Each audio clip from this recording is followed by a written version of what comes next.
transport emissions reduction pathway.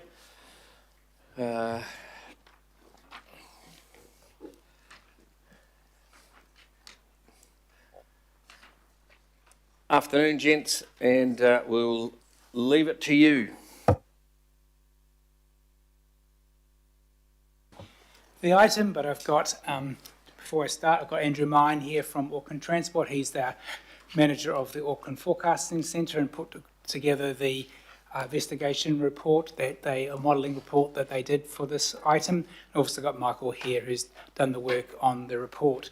So I suppose this report back, it really responds to the initial resolution we had on this matter and also the 3 subsequent resolutions in the last May committee of this committee, which really asked us to identify realistic measures that could be delivered and funded that could reduce transport emissions in Auckland. So putting together this report back, we've talked to many staff, including Auckland Transport staff who have been involved.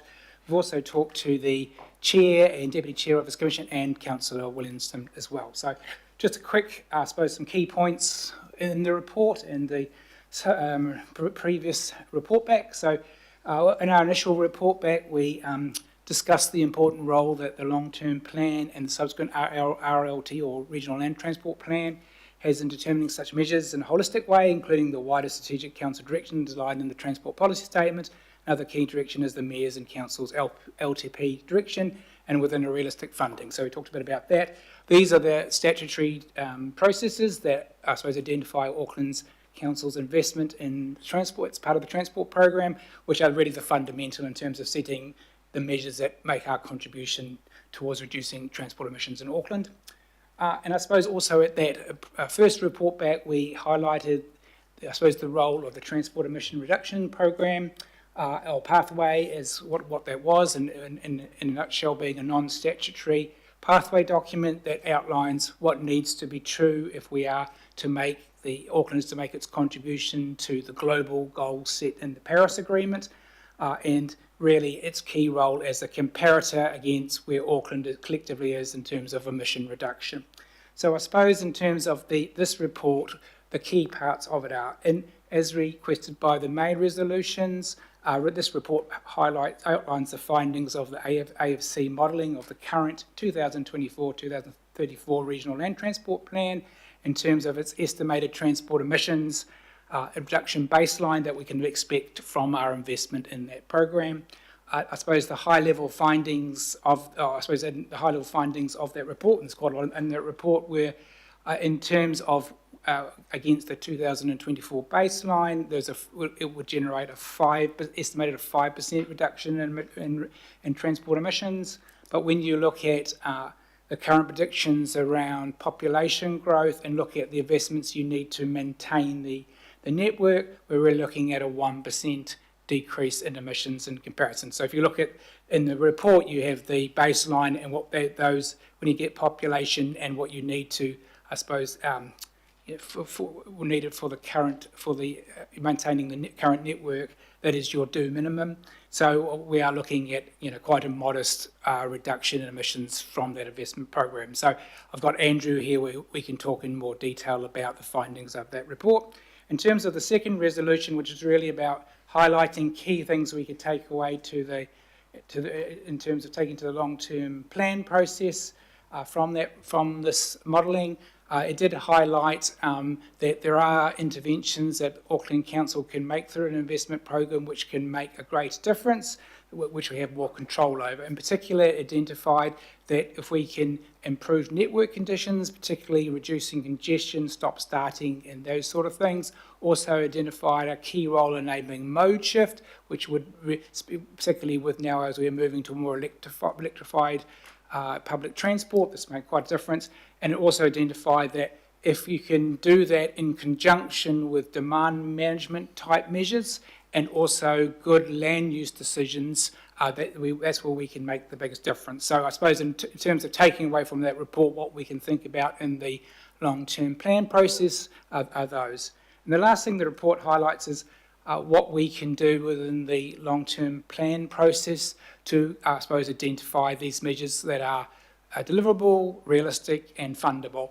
And some of this we went into quite a bit more depth with many of you here at the workshop that we had on the LTP about a week ago. But to summarise that, we are identifying a number of investment scenarios. 6 is what we'll be working to at the moment, with with having one of those investment scenarios being more focused on emission reductions. By that, we would weight the emission reduction weightings in our current programs to do that, but it would still be done within what we need to deliver for the program in terms of committed and essential program and other things. So this is probably the way that we can identify key measures that we can make a contribution to emission reductions, but within the context of affordable funding, which will work through the LTP process and subsequently the regional land transport process, and also takes into account other directions that we need to think about, which are through the transport policy statement. So I think that's a bit of a summary of it. So I think we could just open up to questions, Chair, if you like, and I've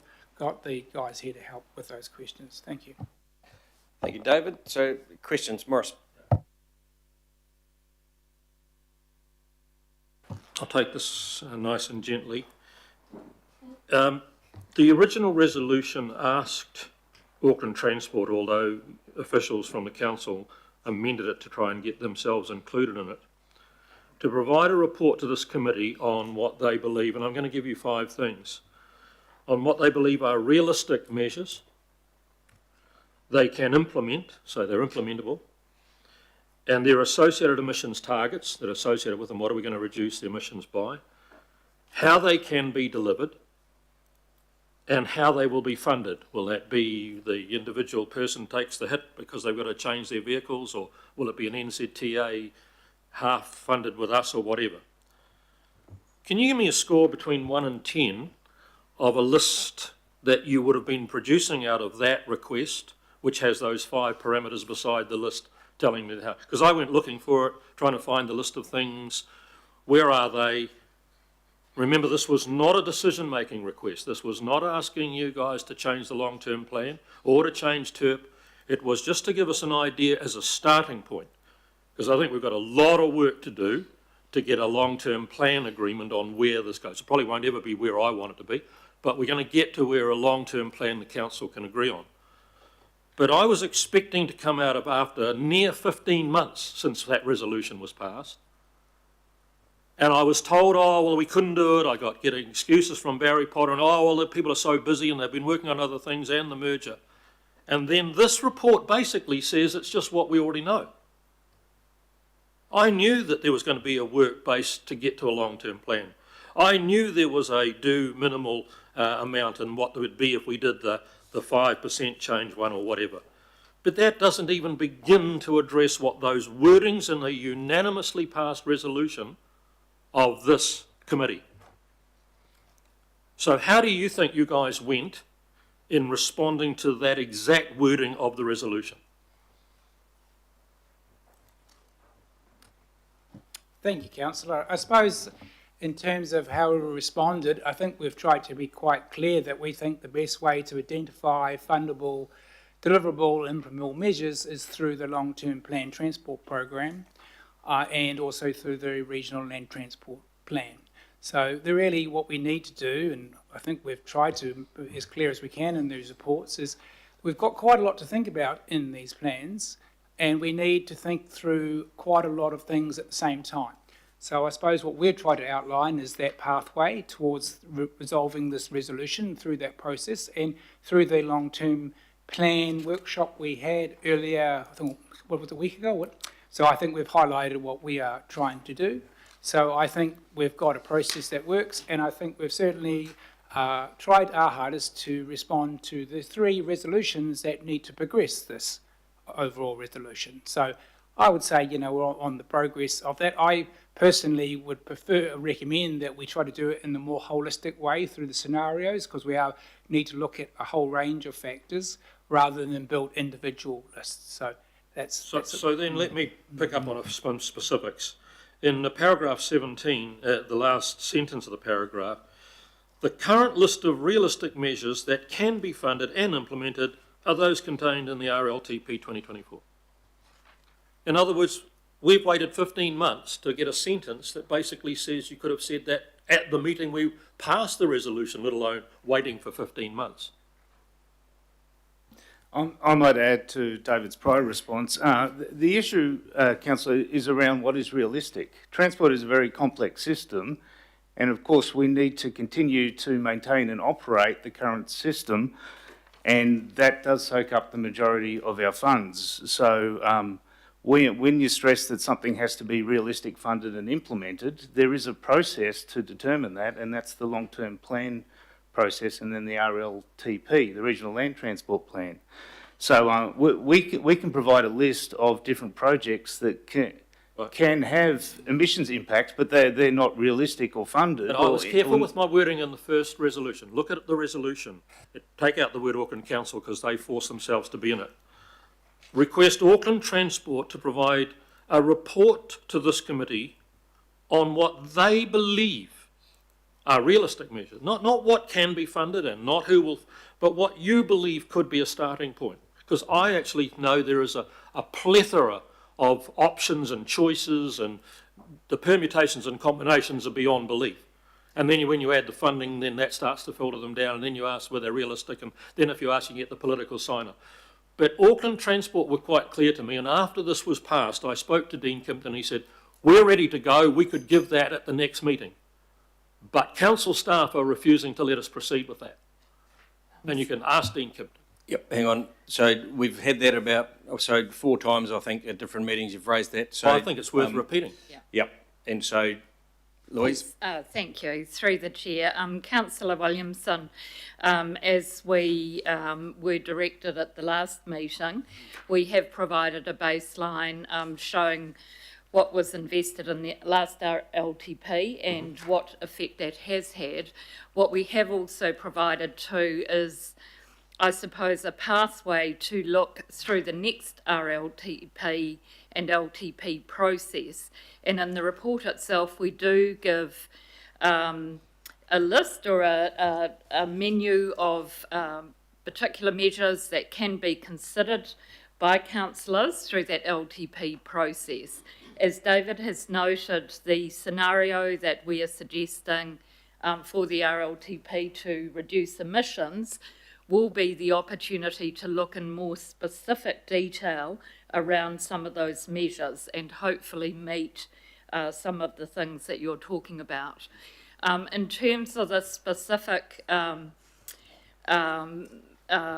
occurrences that happened at that meeting a year ago or 15 months ago, I'm sorry, I can't provide any further detail on that, but we have attempted to provide as much information as we can on as solid a basis as we can to inform that LTP discussion going forward. Okay, so now that gets to me where I was wanting to take things, actually. I mean, this has to go to a long-term plan and be fighting for funding relative to other things in the long-term plan and what's our priority for transport and emissions relative to other. I get all that. I just wanted a starting point. I just wanted a basket of some things that we could start doing some work on and saying, are they realistic? What's the amount of money involved? Would the government start chipping into that? Would we be saying to the public, you can pay for this, you'll go and buy electric cars because we've decided the following? But we've waited 15 months and we still don't have that starting point.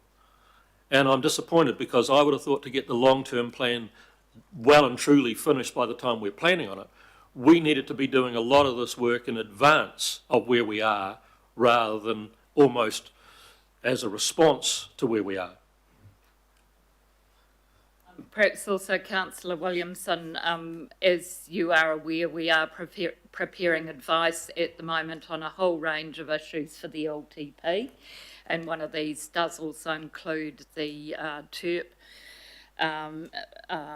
potential measures as well too. So, you know, work is underway and starting to or continuing to look at some of those possible measures, and we will come back with that advice. Okay, so then rather than being grumpy, because I've got a list of grumps that I would have gone through about why it doesn't do this and why you failed to do that, give us some assurance that we have got a plan, track of things and meetings and workshops that we will get to a point and don't get to the long-term plan final date and say, well, we just don't have enough time to put all that together.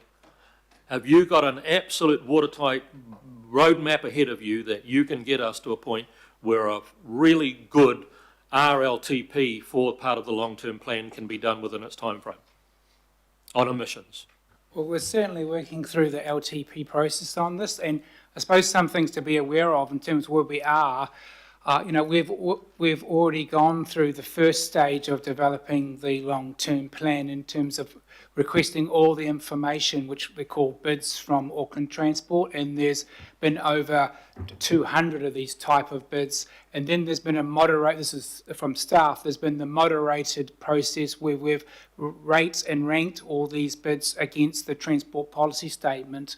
And I suppose, and from that now we're building these scenarios. So that information is the key thing. We've identified the scenario development, which we had the workshop about. So the next part for us, which we'll work with the long-term plan people on, because we need to do it as a part of their workshop things, is to talk through what we've found and then talk through those scenarios. I mean, that's the key one. So we've got plenty of information. It's just now really putting it into the right packages. The other key bit of information that we I suppose squared away and we talked through this at the workshop is we've identified the our view of committed and essential, which really allows us to work out those discretionary areas that we can make these adjustments. So we're certainly on the trajectory to get these submissions. And the truth is we really have to do it because we're running along a pretty tight regional land transport plan, pathway, which we need to complete. So our aims are we're aiming for, we need to have this stuff sorted around September, October, because we've got to get our program ready to take into the regional land transport process with all the other programs if we're going to make our bid or our sort of proposal to the National Land Transport Fund. So there's certainly real need to do this work. So we can't, run away from it or anything like that. So was that a yes that you will be able to do this within the time frame? Yes, we have to. Okay. Again, through the chair, Councillor Williamson, we are working very closely with the LTP team with the timeline, the workshops and the deadlines that they've set for the LTP discussions. And so we will do our utmost to have that information ready for constructive discussions. Okay, so rather than wasting time at debate because we're running late and we've got big stuff yet to do, I'm just going to be telling you that if this was a school exam paper, it would get an F- relative to what the question was, and I'm not going to be able to vote for it. I just don't see the point of even putting this paper through. I think putting this paper through tells us everything we know already about the current RLTP, about what the differences in them are, and doesn't actually get to anywhere near what we were looking for. So I recommend we actually just drop the paper. Well, you can vote against it, Morris, and so we'll move now to Okay. Daniel. Yeah, I don't want to take too long either, but in para 54 it says outside of the Qatar, no specific funding has been allocated to develop policy, strategy or plans to address transport emissions reduction or energy security. I would have thought since the adoption of TERP that Auckland Transport might have done some work in that space. They must have some stuff. We It certainly would form did. the basis of an investment proposal for their board, which would fit the definition of strategy or plans to address the transport emissions reduction and energy security. But this report says that there isn't. I know that there's nothing that you have, but I would have thought they would have had it. They've got nothing. Councillor Newman, back after TERP was initially approved in August 2022, we did engage thoroughly with Auckland Transport, and they did engage some consultants to do some preliminary work around development of a program, but nothing came of that. And to our knowledge, and I have engaged with them thoroughly, that no funding has been specifically allocated to this.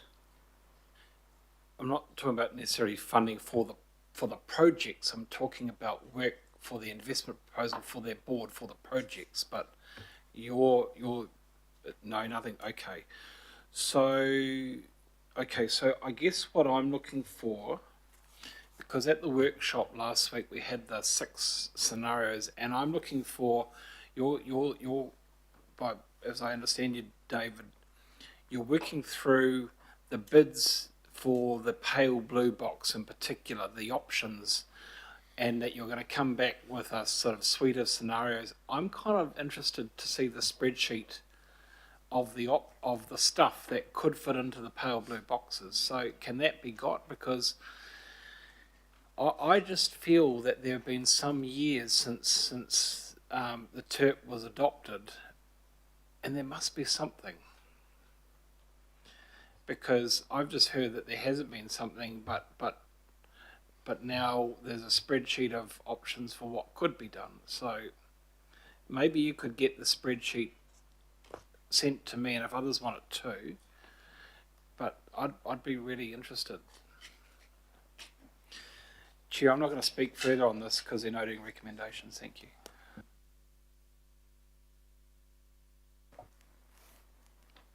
Okay, Sarah. Kia ora. I just have one quite specific question at the minute because some of the other things I was going to ask about kind of got covered off. With the transport transition and the local roads now sitting within local boards' purview, I know the Reserves Act has gotten in the way of the EV chargers in parks in the past, but with that transition, is that going to enable us to maybe have them near parks?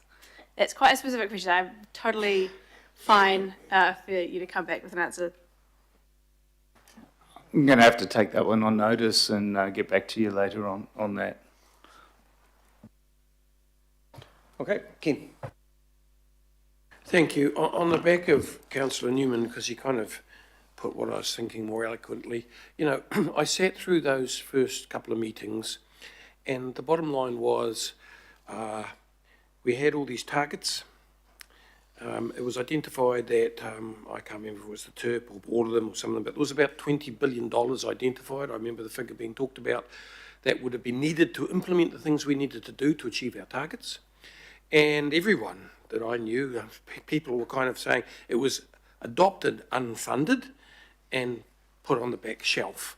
And, you know, there was one particular target there I can remember, which was the private vehicle kilometres travel reduction target of 60-something% by 2035 or 2030. And there was a comment made that would have required, Auckland Transport made the comment, that would have required less cars, private cars on the road than during COVID. And people just sort of went, well, we can't do that. So when Councillor Williamson made his motion, I thought what you were going to do was going to come back and just simply say to us, look, we can deliver a 6% savings here at this sort of value. Or we can, you know, by adding speed humps here and forcing people into trains, we can achieve this much. Is there nothing that we can put in a material manner for the public to bite on, as in, we can do this for this? Have we not got to that point?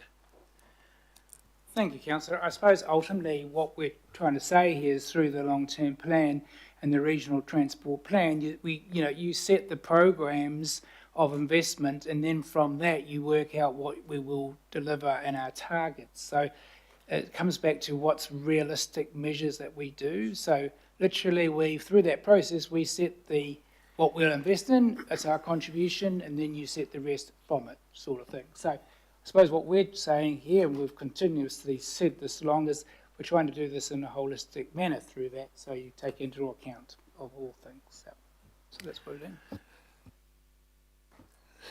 Thank you, but no thank you. When I've got an amount of money to spend, I want to know what it can buy.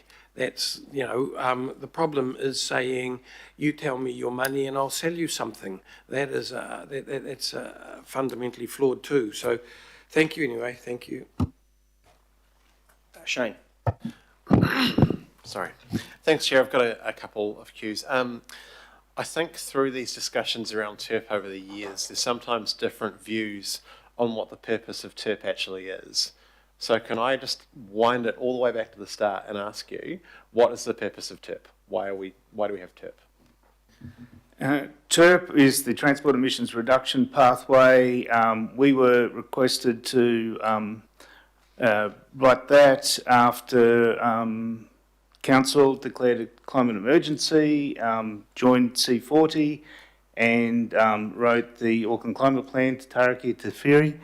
That set the target, which at that stage was a 64% reduction in transport emissions, and our job was to do a backcasting approach to see how that could be possible were Council to choose to implement the measures required to achieve that. So we did a research project looking at cities across the world and what they were doing and what they had achieved, and we identified that it was extremely ambitious, but we built, to the best of our ability, a pathway that could have been possible should the decisions follow that investment. That, of course, required actions not just from Auckland Council, but from government and from other stakeholders.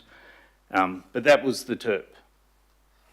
That's very useful. So it's essentially advice on Council's goals and plans that we've passed already in the past. Thank you.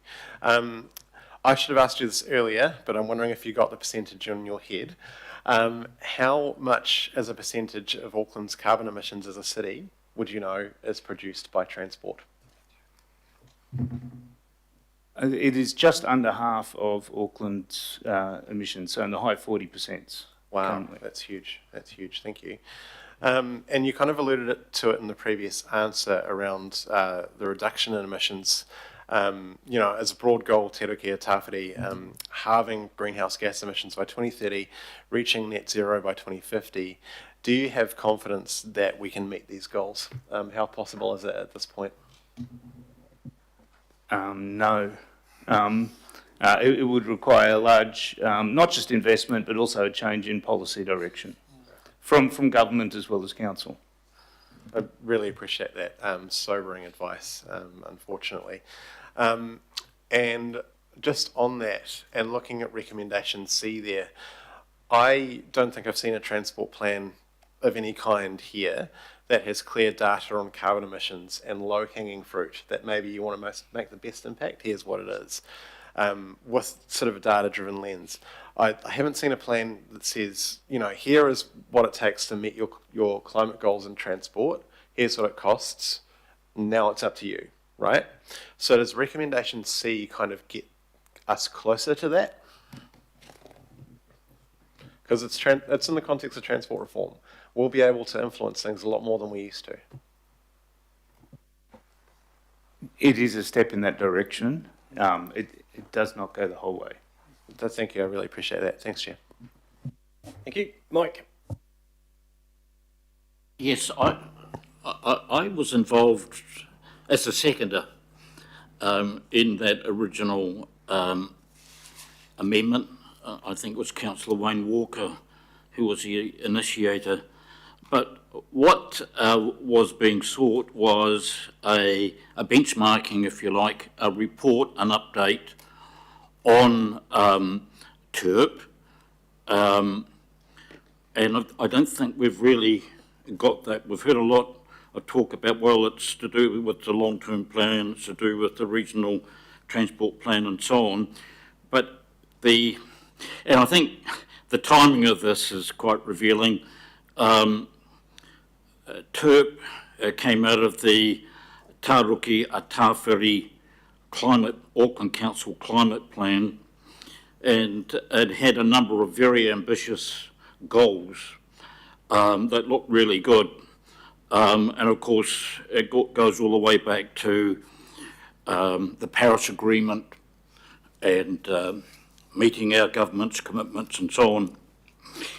But revealingly, it was signed off in August by the members of the council at that stage in August 2022, which really was an election campaign, which may explain some of the goals, like a 64% reduction in emissions by 2030, more than a 5-fold increase in public transport boardings or trips per annum, a 10% increase in active modes, cycles, can you ask a cycling question? and walking and so on. Can you ask a question, Mike? Let me finish, please. I'll ask a question. We're in questions, so ask a question if you can, please.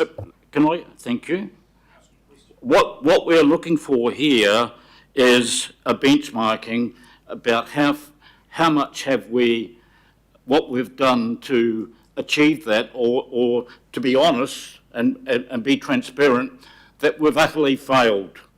Because if you look at these goals, I think the elected members at the time may have been politically campaigning to impose those sorts of goals on the organisation, which proved to be totally unrealistic. In fact, in terms of public transport, as I often mention, we've gone back in time. So I think if we could have a realistic appraisal of the transport emission reductions pathway, I think it would clear the air. And sometimes, you know, we like to talk about our successes. I think we should be open about and honest about our failures. It's not any single person's fault, but in terms of public transport, I think myself, the council, can take the blame for not imposing its requirements on Auckland Transport and Kiwi Rail. So my request is, can we go back and have a real look at TERP and be honest about it next time round? Because what I see is not transparent and not rigorous, and I think that's what is needed to clear the air. Thank you.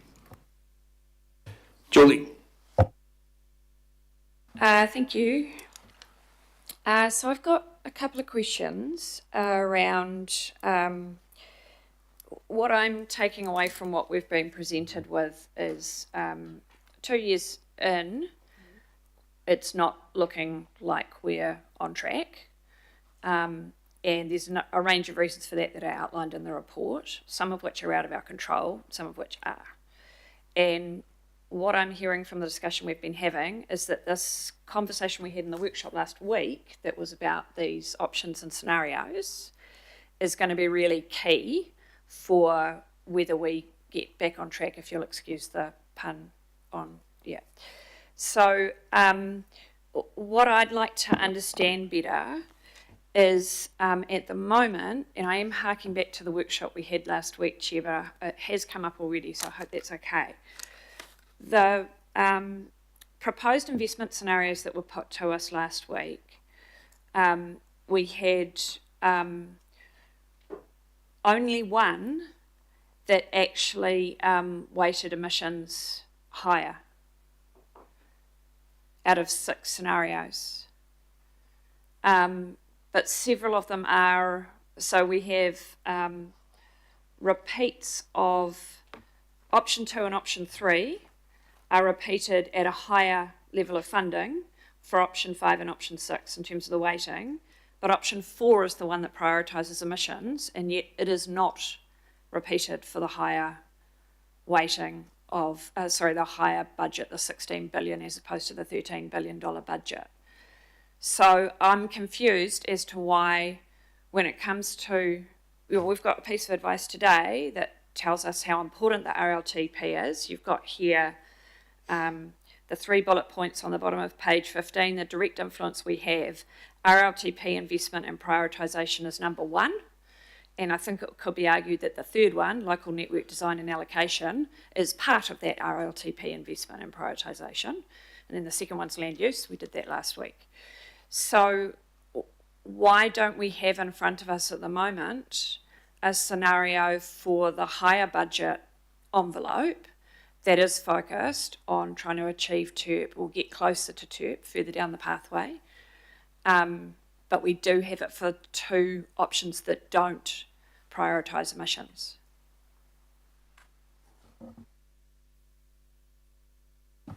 Well, I suppose when we put forward those scenarios, a part of the workshop was to get feedback on those, so it's good to get more feedback through this committee as well. I mean, some of it is really about how much scenarios that we could run. So we tried to put forward a more manageable number really, and they have tried to, I suppose, capture a range of direction from both from here, from the long-term plan sort of direction that we've got, sort of thing. But look, we'll take that away, and I'll talk to the team about, is there could do another scenario if that's preferred. It wasn't sort of set with any reason not to do a bigger one. It was just trying to, I suppose, a manageable number to fit, really. Thank you. I think I, for one, would really appreciate understanding that better, because that seems to, this is a piece of work that aligns with a range of policies. We have a transport policy statement. We also have our LTP direction setting, and those scenarios, I think, need to reflect all of that. And at the moment, I very much felt dissatisfied last week. I felt they didn't reflect a lot of that. The other thing that I think would be really useful to understand better is acknowledging in the way those scenarios are presented the co-benefits. So, for example, mode shift has significant safety benefits. I've raised this many times around the table. People will be sick of it, public transport being the safest mode of transport, for example. Shifting people to public transport, yes, it has an emissions benefit. It also helps us to achieve other goals. It also helps us with safety. So how does what we've got presented today help us to understand the co-benefits too, beyond the emissions scenario, that makes the sum greater than the parts? I suppose we have designed that into the LTP process through the transport policy statement, which includes those 7 strategic priority areas. And as you mentioned, an emissions reduction focus is also likely to have a good impact on mode choice options, and in some cases on safety benefits. So because they are also criteria considered in the investments, that's inbuilt into the process.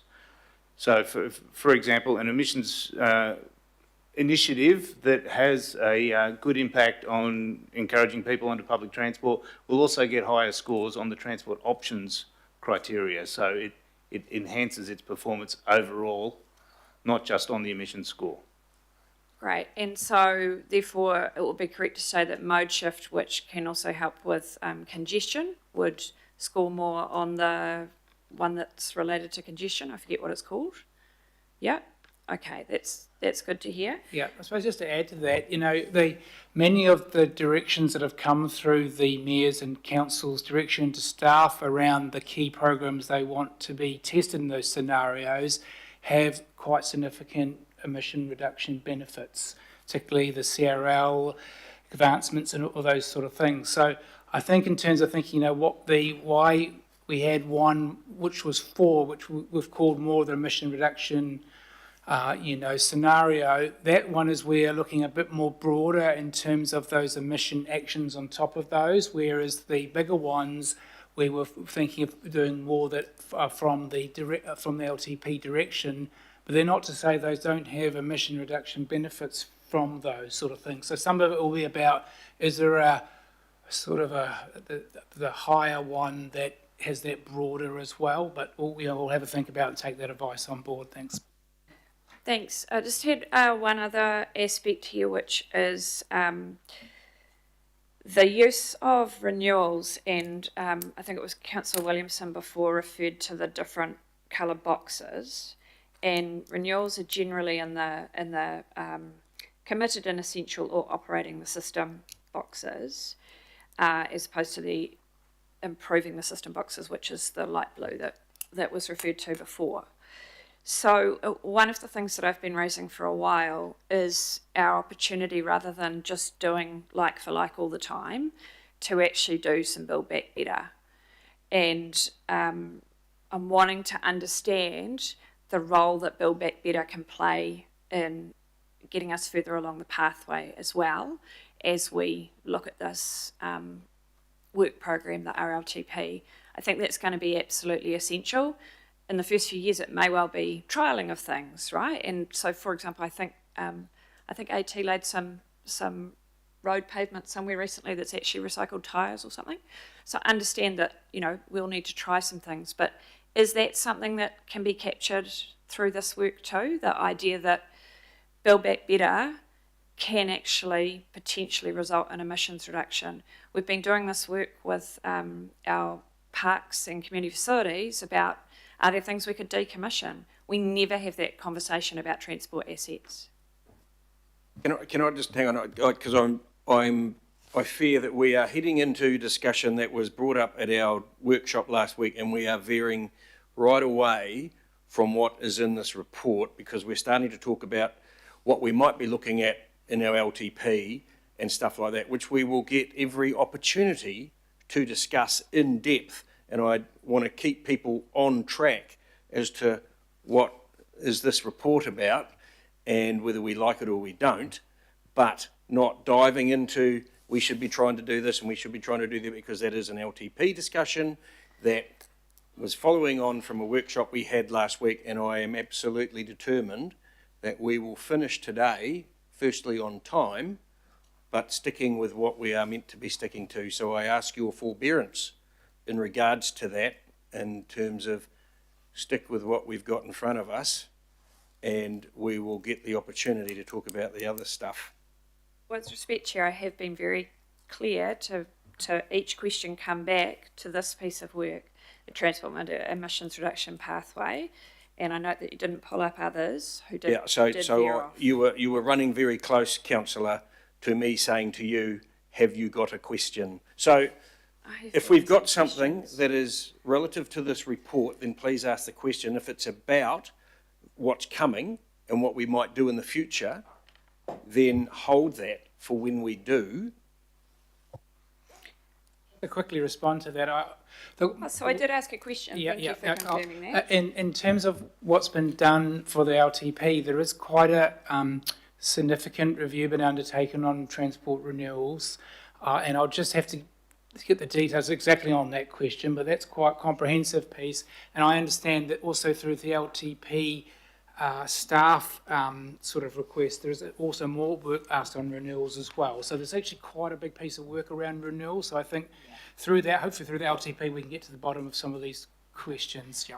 So just to go back to the Chair's point, we do have a process for the LTP where we will come back to you on these questions, and obviously if there's anything offline that you do want to raise with us, be happy to respond to. Thanks. Can I just ask a very quick one that ties it back to this, which was the point I was trying to make before? So addressing the way that we do renewals for Build Back Better could be a way of helping us on the transport emissions reduction pathway. Is that correct? Yes, that is correct. Thank you. Ken. It's all right, it's kind of been answered. Okay, John. In terms then of those measures that contribute to the transport emissions reduction pathway, title of the paper, Mr. Chair, just a very quick question, and you obviously you're going through a bit of the Spanish Inquisition here, but on a very practical level, and in some ways echoing Councillor Lee, obviously mode change is a fundamental part of success here. But when I look at the mode share figures for both journey to work and all trips, Auckland, despite the huge investment and ongoing investment and, some really great services, it is, basically about half that of Wellington, Melbourne and Sydney, if the figures I'm looking at are correct. So are you able, and it might not be your brief, but it could be someone else's, but is someone able to give us like a more on-the-grounds insight into what's actually been happening, maybe for the last 5 years? So we actually, because when you look at PT, it's sometimes, like if I go on the buses in the weekends, it's mob with people, but obviously overall, the mode share is, I don't know if it's static or it's gone up a little bit. It's certainly not what you would hope, given the investment and everything else.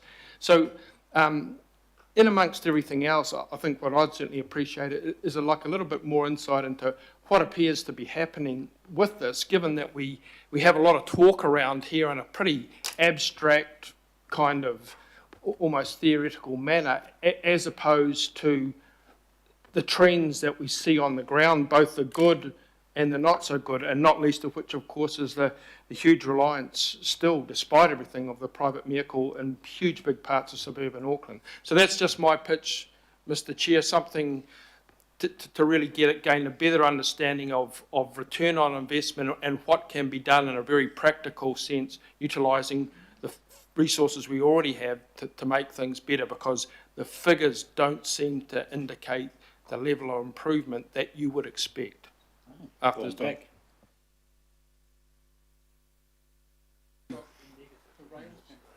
I'll just, in response to Councillor Watson, I think AT have been doing a lot to improve public transport. When you look in the last 5 years context, you've got COVID, obviously had a hugely detrimental impact. When you look at bus patronage now, they have got bus patronage back to essentially 2019 levels, where it was pre-COVID. The rail system obviously has very much struggled, but CRL will be opening in the next few months. So that fundamentally changes our rail network and enables our public transport system to, I think, become not just more extensive across the city, but get back a positive reputation now that the whole rebuild has happened of rail. And so the rail is situated quite well for substantial expansion in the years ahead because of the hard work that AT have been doing. They just haven't achieved all the gains yet. Okay, thank you. No further questions. So I'll move. Someone like to second? Thanks, Richard. Any debate? Thank you, team. Any debate? Any discussion?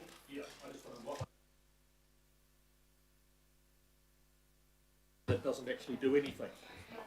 Oh, there you go. The reason I'm going to vote against this, it's a paper that doesn't actually do anything. It basically told us everything we pretty much know, where we've been, what are the issues, how do we go forward here is a thing we already knew but the specifics of this paper. And as I said, I just think that last week I was very complimentary to the intensification team for doing a fantastic job, and I gave them the attaboy. I'm sorry, team, but I thought this is an F-, so that's why I'm voting against it. Okay. Is this a division, or could you advise? Well, no one's called for a division, Christine. I'll call for a division. Okay, we've got a division on whether we note a paper, Richard.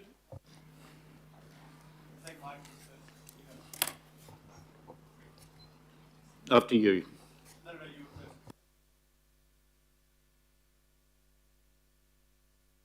Mike? I think Richard was before me, was he not? No, you can go. Well, I'll be brief.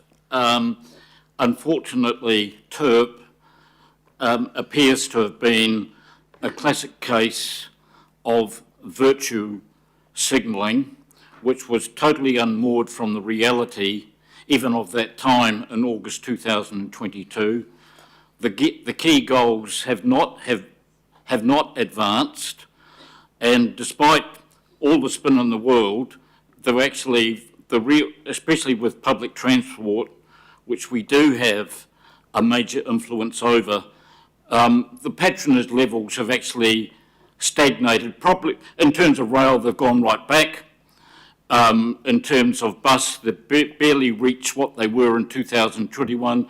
It's time we should say that not all our plans succeed. This one has been an arrant failure, and we should have the courage and integrity to own up and call it for what it was. It is a failure, and so much for the Paris Agreement and all those worthy intentions. We have let the side down.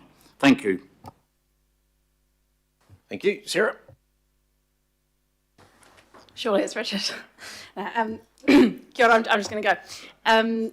Really briefly, because this is bleak, like not meeting our climate targets is bleak and frustrating. So I'm going to chuck in one positive thought that I had, which is that with the AT update, there was the movement on the safer speeds. And, for me personally, I've been in the news about this a couple of years ago. the safety of walking and safer speeds is a really big part of what puts a lot of people off active modes for the school run. So we're going in a good direction there. I'm voting in favour. That's all I got today.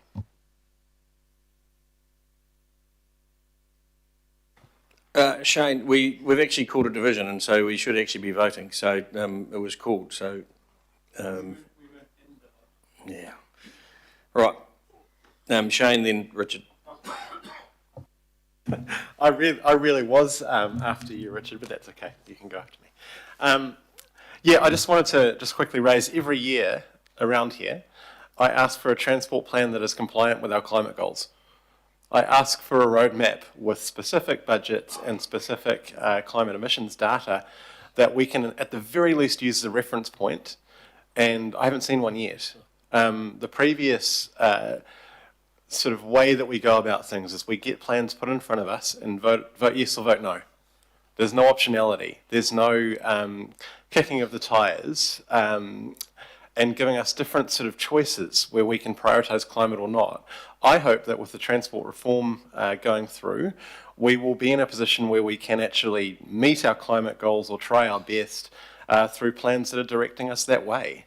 And it will require courage, but I think we've clearly failed, and it's very disappointing. And I had other stuff to talk about, but I won't bother. I'm going to vote for it. I'm very thankful for the report. We've just got to do better, team. Thanks, Chair. Richard. Thank you. I didn't ask any questions, but just wanted to briefly say Te Taraki o Tāwhiri was, quite a big move, an important one at the time. We, in the last 10 years, have had a state of emergency in the country, I think 66 days a year. I think it's one every 8 days in this country. 10 years ago, it was 13 days. Our major insurers say in the last 10 years, the claims for extreme weather events have tripled in the last 10 years. This isn't an accident, this is climate change. We put forward the TERP to match the government's emissions reduction plan. Obviously, yes, different government, but the Te Taraki o Tāwhiri, the TERP and the ERP, the government's one, were all attached to the Paris Agreement targets. Whether you like it or not, the current government still believes, as Christopher Luxon said the other day, they are also on track to reach net zero. I'm not sure how, but neither are we by the looks, obviously.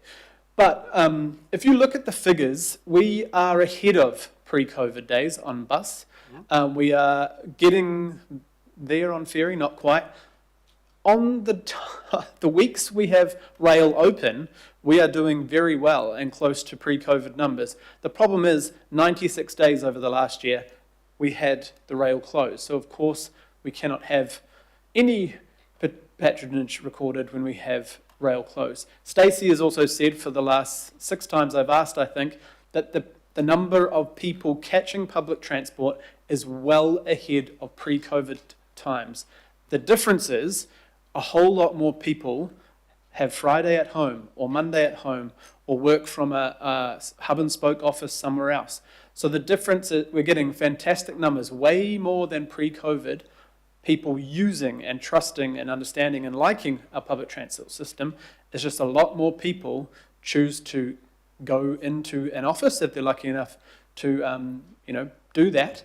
They're doing that less. So we used to have far more people, you will remember in this place, if we weren't available for a meeting and couldn't reach this room, we were absent, we were marked down, we could never have a day coming in online. Pre-2020, it feels strange now to think about, but there was no other way to be at a workshop or a meeting other than in person. So even we, there's far less of us who come into the office 5 days a week. I mean, I'm here most days, but before COVID, nearly all of us were in this room or our office each day, many of us taking public transport. So you can tell even by our own travel patterns, the patronage is down in this room compared to pre-COVID levels, and that will be why.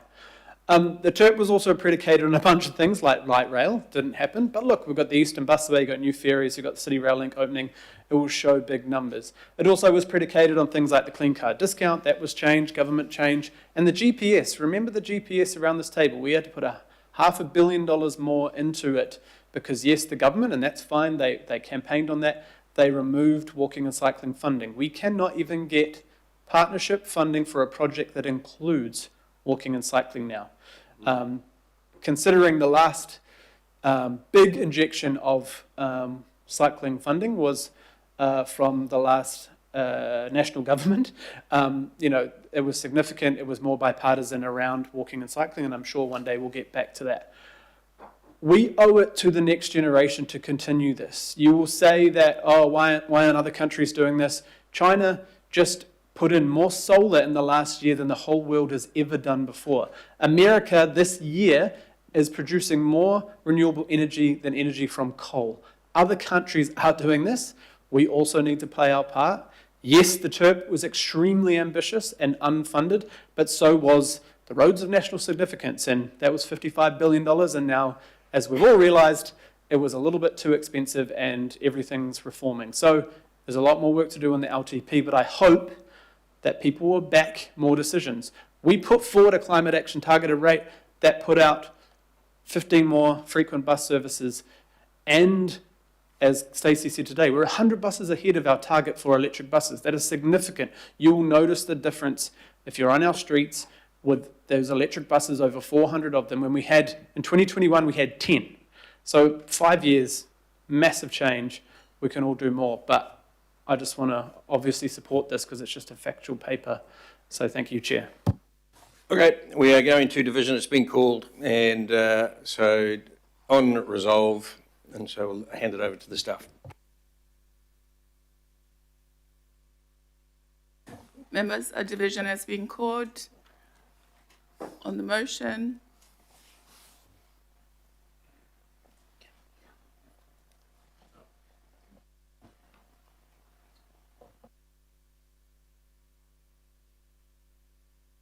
Excuse me, Chair, I'm online and nothing's come up for me. I will vote for. Okay.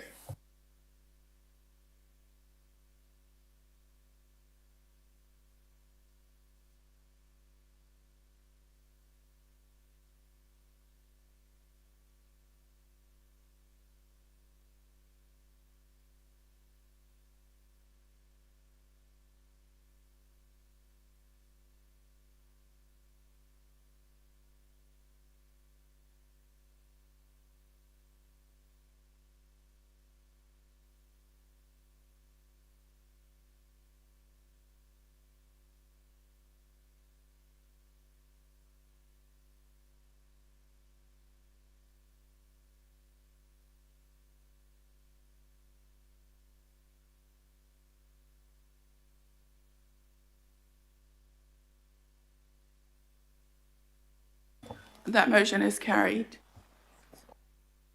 Okay, thank you. Okay, we then now go to the AT bylaws.